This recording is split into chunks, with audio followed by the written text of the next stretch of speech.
Hello बंधुসকল আপোনালোকে চাই আছে +1 একাডেমি সো আমি আজি ডিসকাস কৰিম এলসিএম এসসিএফ ৰ দ্বিতীয় খণ্ড এলসিএম এসসিএফ ৰ বিষয়ে অলৰেডি আমি প্ৰথম ভাগত ডিসকাস কৰিছো তো প্ৰথম ভাগটোত আমাৰ জেনাৰেলি এলসিএম ৰ বিষয়ে বেছিকৈ কৈছো সো আজিৰ ভাগটোত আমি আলোচনা কৰিম এসসিএফ ৰ বিষয়ে তো এসসিএফ মানে হল হাইয়েস্ট কমন ফ্যাক্টৰ মানে হল যে যিকোনো বস্তুৰ যি কোনো দুটা নাম্বাৰ আছে হে দুটা নাম্বাৰ যদি আমাৰ এসসিএফ ওলাব লাগে তো আমি হেতু কেনেকৈ ওলাম হাইয়েস্ট কমন ফ্যাক্টৰ বুলি কৈছে তো ফ্যাক্টৰ মানে কি ফ্যাক্টৰ মানে এ নাম্বাৰ এটা নাম্বাৰ আছে ধৰক আপোনাৰ 12 আছে 12 ৰ ফ্যাক্টৰ কি আছে মানে 12 ক আমি কি দি ডিভাইড কৰিব পাৰো যেনেকৈ 1 দি আমি 12 ক ডিভাইড কৰিব পাৰো আৰু কি দি পাৰো 2 দি পাৰিম 3 দি পাৰিম 6 দি পাৰিম 4 দি পাৰিম 6 দি পাৰিম আৰু কি দি পাৰিম 12 দি পাৰিম ইয়াৰ এগিটা হল ইয়াৰ ফ্যাক্টৰ 12 ৰ ফ্যাক্টৰ বুজি পালে নে তো 1 2 আৰু 3 4 6 and 12 হল 12 ৰ ফ্যাক্টৰ যি গিটা নাম্বাৰ দি আমি 12 ক হৰণ কৰিব পাৰিম ঠিক তেনেদৰে আৰু এটা নাম্বাৰ যদি লও ইয়াৰ কমন ফ্যাক্টৰ কি আহে যেনেকৈ মই আৰু এটা নাম্বাৰ লৈছো 6 ক যদি মই কমন ফ্যাক্টৰ ওলাও মানে ফ্যাক্টৰ যদি ওলাও কি হ'ব 1 2 দি আমি হৰণ কৰিব পাৰো 3 দি পাৰিম আৰু 6 দি পাৰিম এইগিটা হল ইয়াৰ ফ্যাক্টৰ মানে ফ্যাক্টৰ তো ইয়াৰ ভিতৰত আমি সাম common factor highest common factor বুলি কৈছে তো নতুন কমন ফ্যাক্টৰ গিলা আমি সাম যেনেকৈ 1 to এটা কমন 12 তো আছে 6 তো আছে 2 দুইটা তো আছে তাৰ পিছত 3 দুইটা তো আছে and 6 দুইটা তো আছে বুজি পালে না 6 দুইটা তো আছে তো আমাৰ ইয়াতে কি কমন ফ্যাক্টৰ পালো আমি যদি কও কমন ফ্যাক্টৰ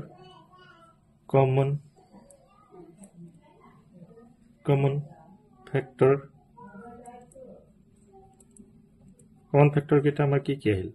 1 আহিল 2 আহিল 3 আহিল আৰু 6 আহিল তো এইটা হল আমাৰ কমন ফ্যাক্টৰ ইয়াৰ ভিতৰত যেটো হাইয়েস্ট হয় তাক আমি কি বুলি কও এসসিএফ বুলি কও চাওকচোন ইহত দুটাৰ ভিতৰত হাইয়েস্ট কমন ফ্যাক্টৰ আমাৰ কি 6 হাইয়েস্ট নহয় জানো 6 যেটো নাম্বাৰ আছে এটোৱে আমাৰ কি হল হাইয়েস্ট হল তো ইহত দুটাৰ এলসিএম 12 আৰু 6 ৰ এলসিএম আমি কি পালো যে ইহতৰ এসসিএফ হৈ যাব আমাৰ 6 ঠিক হেনে ধৰণে যদি আমি আৰু एग्जांपल লও নেক্সট एग्जांपल লৈছো মই ধৰক 10 আছে 10 ৰ কি দি ডিভাইড কৰিব পাৰো 1 দি ডিভাইড কৰিব পাৰিম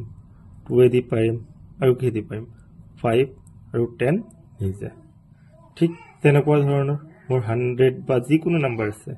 মই যদি 30 লও 30 কি নাম্বাৰ দি আমি 30 ক ডিভাইড কৰিব পাৰিম 1 2 দি পাৰিম 3 দি পাৰিম আৰু 5 দি পাৰিম 6 দি পাৰিম 6 তাৰ পিছত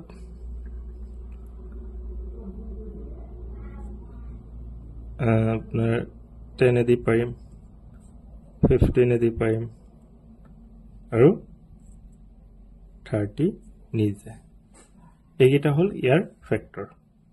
সো ইয়াৰ ভিতৰত আমাৰ কমন ফ্যাক্টৰ কি আছে কমন ফ্যাক্টৰ চাওকচোন 1 দুইটা তো কমন তো 1 নেক্সট 2 দুইটা তো কমন 2 তাৰ পিছত 5 আৰু নেক্সট 10 5 আৰু 10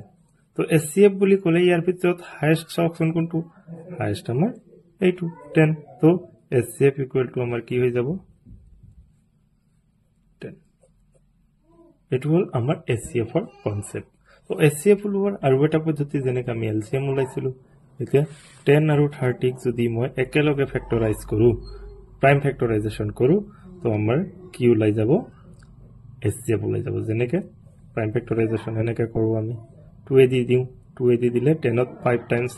and 30 15 টাইমছ তাৰ পিছত আমি কি দিব পাৰিম যে এনেকুৱা এটা নাম্বাৰ দি ডিভাইড কৰিব লাগিব যাতে দুইটাটো আমাৰ কি হয় ডিভিজিবল হয় ইয়াৰ পিছত আমি কি দিলে দুইটাটো ডিভিজিবল হ'ব যেনেকৈ 5 দিলে ডিভিজিবল হ'ব 5 ইয়াতে 1 টাইমছ এণ্ড 15ত আমাৰ 3 টাইমছ আৰু তো আমি বেলেগ দিব নোৱাৰো যেটো নেকি দুইটাটো ডিভিজিবল হ'ব মই 1 দিব পাৰো 1 ইয়াতে ডিভিজিবল হ'ব ইয়াতে তো 1 ৰ কোনো ভ্যালু নাই আমি এনে জেনেৰেলি নিদিও সো ইয়াতে যি দুটা আমি পালো যি দুটা নেকি দুইটাটো ডিভিজিবল হৈছে সেই দুটাই হৈ যায় আমাৰ কি SCF ইয়াতে আমি কি পাই গলো SCF ইকুৱেল টু যি দুটা নেকি দুইটাটো ডিভিজিবল কৈছে যেনেকৈ 2 and 5 ডিভিজিবল কৈছে হে দুটাক আমি মাল্টিপ্লাই কৰি দিম 2 into 5 কিমান আহি যাব 10 তো আমি আগতো 10 এ ওলাইছিল আৰু এটো আমাৰ কিমান হল 10 ওলাল তো এইটো হল আমাৰ SCF ৰ কনসেপ্ট নেক্সট আমি এটা কোৱেশ্চন কৰিম SCF ৰিলেটেড যেটো নেকি আমাৰ কম্পিটিটিভ পাৰপাসত আহে আৰু এটো কম্পিটিটিভ পাৰপাসত আমাৰ ব্যৱহাৰ কৰিব লাগে SCF টো হে নেক্সট আমি কোৱেশ্চন এটা আলোচনা কৰিম তো আমি SCF ৰ এইটো কোৱেশ্চন আলোচনা কৰিম এইটো কোৱেশ্চনত আমি SCF উলাই পেলাই কেনেকৈ আনসাৰটো উলাব পাৰো তাকে চাম Find the greatest number that will divide 72, 96 and 120 leaving the same remainder in each case. এনেকুৱা কোৱেশ্চন SSC তো আহে আপোনালোকে 3rd grade 4th grade তো আহে আৰু TET তো আহে সো এইটো কোৱেশ্চনত যেতিয়া আমাক দেখা পাব যে গ্ৰেটেষ্ট কৈছে তেতিয়া আমি কি কৰিব লাগিব SCF উলাব লাগিব তিনটা নম্বৰ তো ইয়াক কৰা দুটা ধৰণ আছে আপোনাৰ দুটা ধৰণৰ কাৰণ ফাৰ্স্ট প্ৰসেসটো হল আপনি এই তিনিটা নম্বৰৰ কি উলাব লাগিব SCF আমাৰ কি 72 96 and 120 আপনি কি কৰক SCF লক আমি প্ৰাইম ফেক্টৰাইজেশ্যন মেথড দি কৰিছো সো প্ৰথম আমি কি দিম লোৱেষ্ট প্ৰাইম নাম্বাৰটো দিম 2 2 দি 7ত আপোনাৰ 3 টাইমছ and 12 ত 6 টাইমছ ঠিক তেনে ধৰণে 4 আৰু 8 122 60 times again 2 2 3 1 times 1 carry koril 16 ot 8 times 4 ot 2 times 8 ot 4 times 6 ot 3 0 0 times again 2 dibo parim ami 2 18 ot apnar 9 times 24 ot 2 1 times 4 ot 2 times 3 1 times 1 carry koril 10 whole 10 ot 15 times hoy gol again ami 3 dibo parim 3 3 9 ot 3 times 12 ot apunar 4 times aru 15 ot 5 times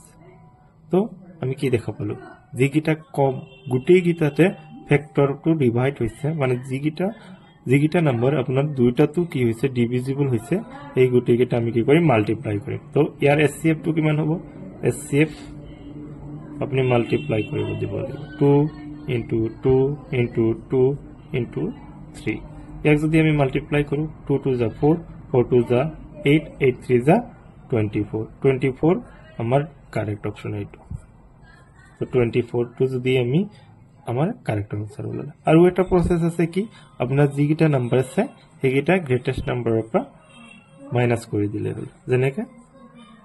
96 opra ami 72 minus kori কিমান আহিব 96 ৰ পৰা যদি 72 minus কৰো 24 ওলাব and 120 ৰ পৰা আমি কি মাইনাস কৰিম আমি 96 মাইনাস কৰিম কি আহিব এটো 24 আহিব এটো আমি কি কৰিম এতিয়া 24 আৰু 24 ৰ যদি এলসিএম লো আমি obviously গম পাও 24 আৰু 24 এলসিএম SCF আমাৰ 24 এ ওলাব সো এই ধৰণৰ আমি ওলাব পাৰো SCF is 24 so answer amar same 24 ahil answer to amar ki ahil option B 24 so SCF or question gila enekwa dhorona ahibo to apuni sai phale gom pabo laibo kuntu SCF ulabo laibo kuntu LCM so generally jitu greatest likha thake henekwa question gila jeneke yate greatest likha ase henekwa question bilakot apuni maximum time SCF ulabo lage SCF ulale amar answer to ahi jay তো আমি দুটা প্রসেসত কইলো এটো গুটে আমাৰ time ফ্যাক্টৰাইজেশন মেথডে দেখলো এটো method time ফ্যাক্টৰাইজেশন method আৰু এটা মেথড আমি কইলো যে এই নাম্বাৰ বিলাকৰ পৰা মাইনাস কৰিলো কিছুমান ক্ষেত্ৰত মাইনাস কৰিবই লাগিব কিছুমানত কম্পালসৰি হৈ যায় তো আমি হেনেকা কোৱেশ্চনো ডিসকাস কৰিম নেক্সট ভিডিওত সো আজিৰ কাৰণে ইমানতে অন্ত কৰিলো ধন্যবাদ